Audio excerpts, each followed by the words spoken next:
கரூர் துயர நிகழ்வில் உயிரிழந்தவர்களின் குடும்பத்தினருக்கு அரசு வேலை வழங்கி தவறான முன்னுதாரணத்தை ஏற்படுத்தியுள்ளதாக கடிந்துரைத்துள்ள அமமுக பொதுச் செயலாளர் டிடிவி தினகரன், தாவேகா தூய சக்தி அல்ல, தமிழ்நாட்டை அழிக்க வந்த நாசகார சக்தி என கடுமையாக சாடியுள்ளார்.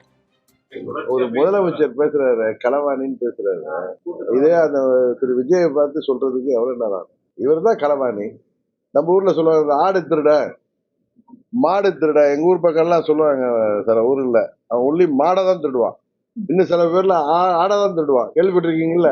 சில பேர் கட்டக்கோல் வைப்பான். அதே மாதிரி நீங்க எம்எல்ஏ திருடர்கள், நீங்க எம்எல்ஏ களவாணிகள். நீங்க அது மாதிரி 6 சட்டமன்ற உறுப்பினர்களை, அதிமுக உறுப்பினர்களை ரிசைன் பண்ண வச்சதும் ஊழல்ல தான் சேரும்.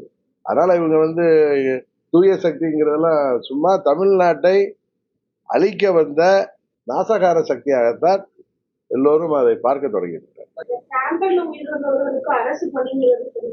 நான் ஏற்கனவே நானும் சொல்லியிருக்கேன், எல்லாரும் தமிழ்நாட்டில் உள்ள அவங்க கூட்டணியில உள்ள கட்சி தலைவர்கள் முதற்கொண்டு இது ஒரு தவறான முன்னுதாரணம்.